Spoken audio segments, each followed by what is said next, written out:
नमस्कार दोस्तों, पुराने समय की बात है। एक नेक दिल किसान अपने खेतों में हल चला रहा था। तभी उसके खेतों के पास से एक साधु जा रहा था।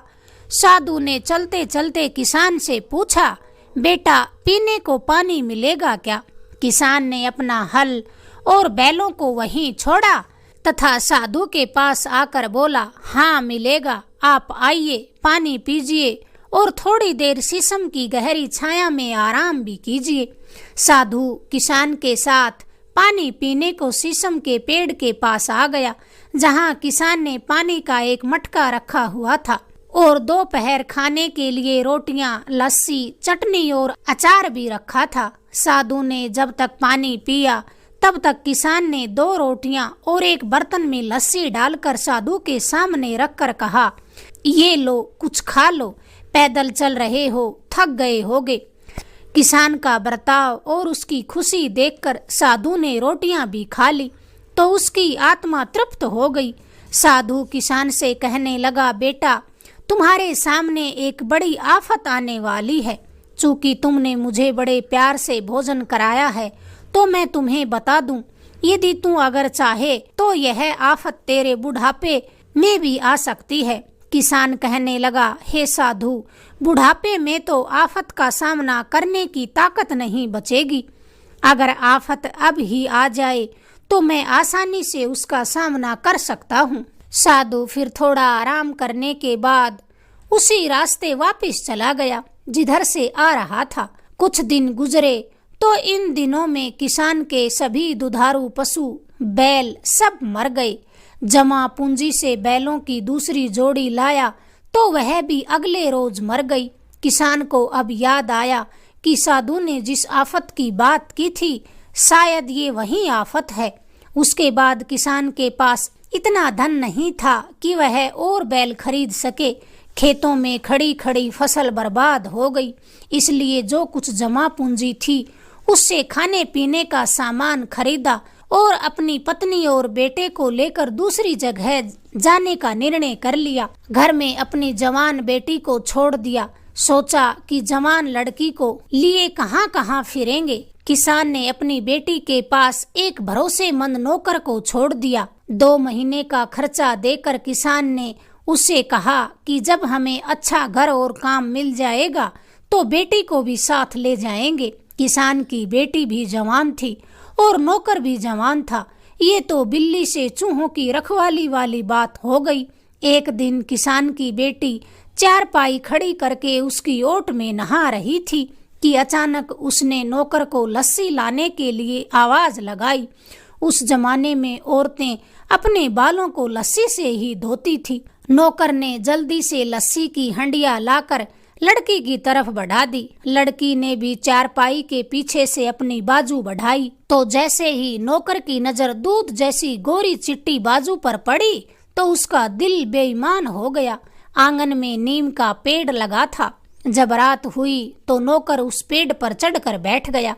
संयोगवश लड़की ने उसे पेड़ पर चढ़ते देखा तो पुकार कर बोली, अरे कौन है? नौकर टहनियों के बीच बैठा कहने लगा, तुम्हारा नौकर हूँ, लेकिन अब तुम्हें चाहने लगा हूँ, तुमसे मिलन करना चाहता हूँ। लड़की ने जब ये सुना तो उसे बड़ा गुस्सा आया। कहने लगी, बेईमान, जिस थाली में खाता है उसी में छेद करता है। मेरे पास धारदार चाकू है, तेरी बोटी बोटी कर दूंगी। अगर ऐसा तुमने सोचा भी तो 2 आने का नौकर, अभी निकल जा मेरे घर से। नौकर ने लड़की के मुंह से ये नफरत भरे लफ्ज सुने तो उसके तन बदन में आग लग गई।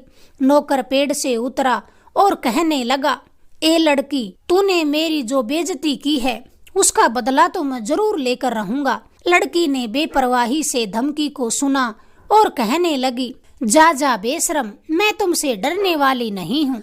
नौकर अब लड़की के माँ बाप को ढूंढता उनके पास जा पहुँचा। जाकर कहने लगा, आपकी बेटी अब घर पर रखने के काबिल नहीं रही, उसकी शादी कर देने में ही सबकी भलाई है। वह चुपके चुपके किसी मर्द से मिलती है। मेरा काम था आपको इस बात की खबर देना, सो मैंने दे दी। अब आप जानो और आपका काम जाने। नौकर ने खूब लगाई बुझाई लड़की का भाई भी वहीं बैठा था। जब उसने ये सब सुना तो उसके तो तन बदन में आग लग गई। भाई उसी समय घोड़े पर सवार हुआ और सीधा बहन के पास जा पहुंचा। बहन ने भाई को देखा तो खुशी से फूली न समाई, मगर भाई उसकी तरफ देख भी नहीं रहा था। बहन ने मन ही मन सोचा कि भाई उससे ढंग से बात क्यों नहीं कर रहा, मगर उसने ज्यादा ध्यान न दिया। आखिर भाई ने बहन से कहा, तुमने जो चीज उठानी है जल्दी से उठा ले, बाबा ने तुम्हें वहीं पर बुलाया है, वहाँ सब काम ठीक ठाक जम गया है, अब हम सब वहीं रहेंगे। बहन ने खुशी खुशी गहना कपड़ा लत्ता एक गठरी में बांधा और भाई के पीछे घोड़े पर सवार हो गई। रास्ते में एक घना जंगल आया। जब वे घने जंगल के बीचों बीच पहुंचे तो भाई ने जानबूझकर चुपके से अपनी अंगूठी नीचे गिरा दी। फिर अपनी बहन से कहने लगा, मेरी अंगूठी गिर गई है, जरा नीचे उतरकर उठाना। भाई ने घोड़े को रोक लिया, मगर जैसे ही बहन अंगूठी उठाने के लिए घोड़े से नीचे उतरी तो भाई ने घोड़ा सरपट दौड़ा दिया। देखते ही देखते घोड़ा बहन की आंखों से ओझल हो गया। बहन को पहले तो समझ ही नहीं आया, फिर वह चीखने चिल्लाने लगी, भाई भाई पुकारने लगी। तब तक तो वह काफी दूर निकल चुका था। फिर जब सोचने लगी कि भाई ने उसके साथ ऐसा क्यों किया, फिर उसे अचानक नौकर की धमकी याद आई तो फौरन समझ गई कि उस नमक हराम नौकर ने ही भाई के कान गलतफहमी से भरे होंगे।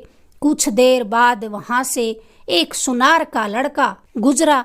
लड़की ने इस वीराने में जब एक अपने जैसा इंसान देखा तो उसकी जान में जान आई। वह खुशी खुशी उसकी तरफ बढ़ी और कहने लगी, भाई मगर ये क्या? सुनार के लड़के ने जेब से चाकू निकाला और बोला, मैं किसी का भाई नहीं, तुम जल्दी से अपने जेवर उतारो और मुझे दे दो। लड़की ने हाथ जोड़कर कहा, मैं तुम्हें जेवर दे दूंगी, मगर तुम मुझे अपने साथ ले चलो। मगर सुनार के लड़के ने फिर गुस्से से चाकू उसकी तरफ बढ़ाया और कहा, जल्दी से अभी ये जेवर उतार कर मुझे दो, वरना अभी तुमसे राखी बंधवाने में मुझे देर नहीं लगेगी। लड़की बेचारी मरती क्या न करती, अपने सारे छोटे बड़े गहने उतार कर उसकी तरफ फेंक दिए। सुनार के लड़के ने सभी जेवर उठाए और वहां से चलता बना।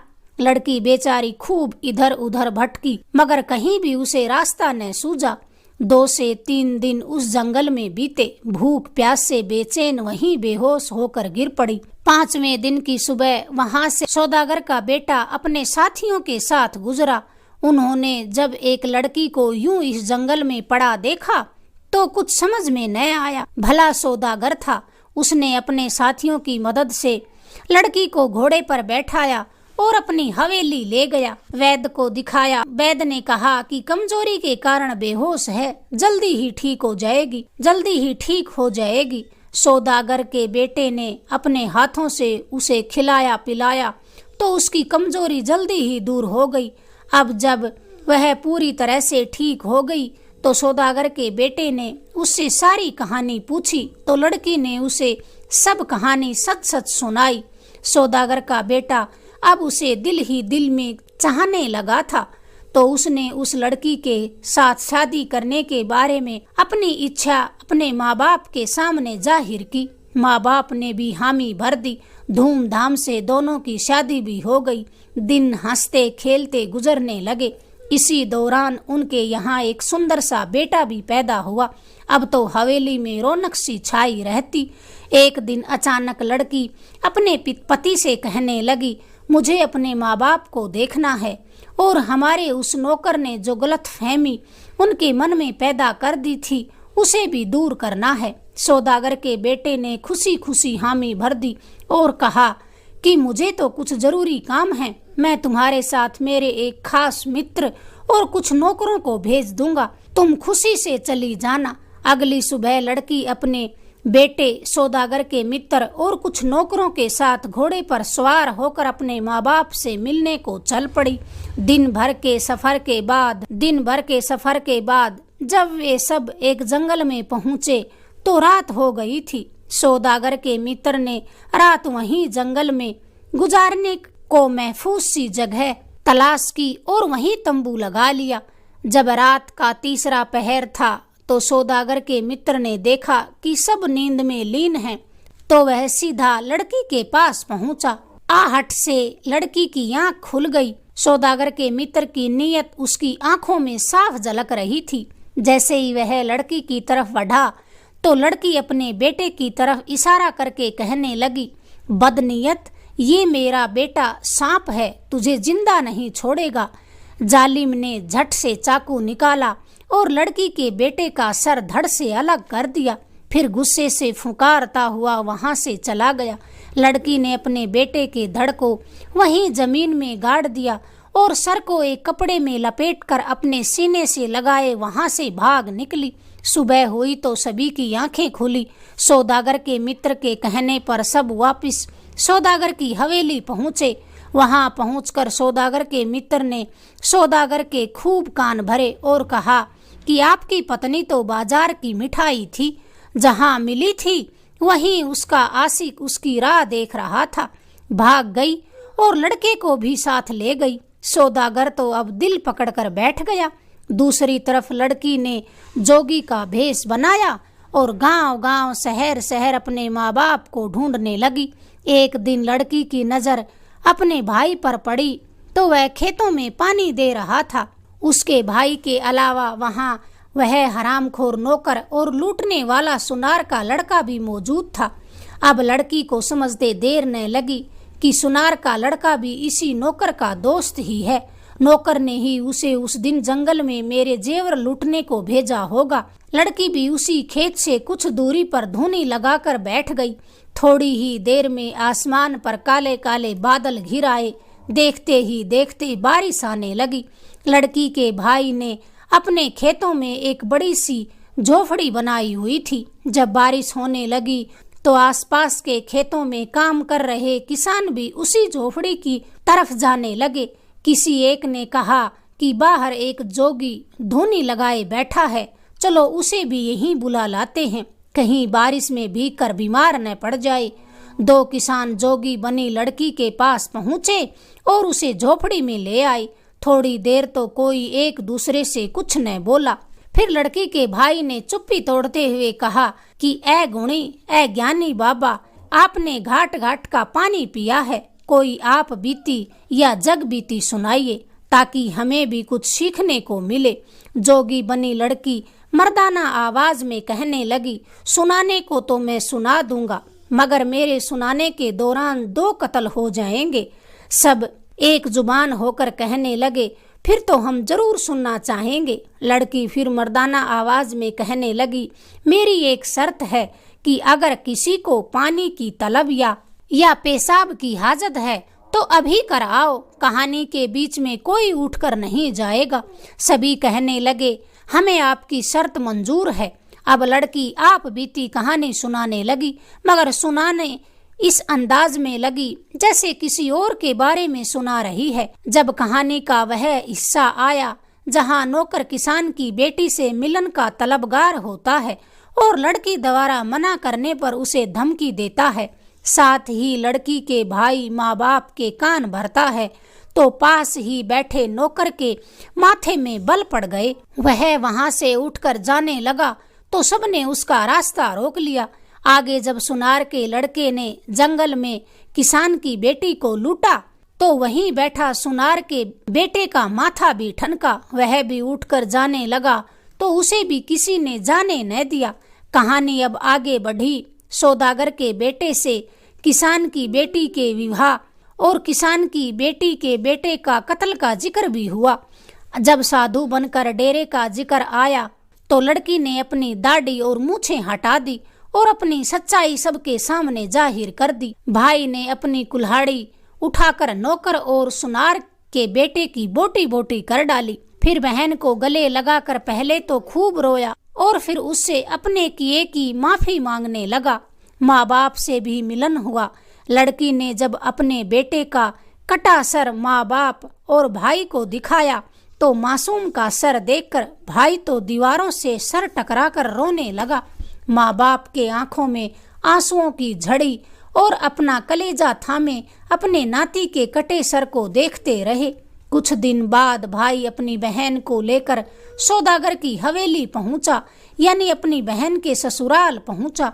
सौदागर ने अपनी पत्नी को देखा तो मुंह फेर लिया। किसान की बेटी को कुछ समझ न आया, वह तो वहीं पर दिल पकड़कर बैठ गई। भाई ने सहारा देकर उठाई और सच्चाई कहने के लिए कहा।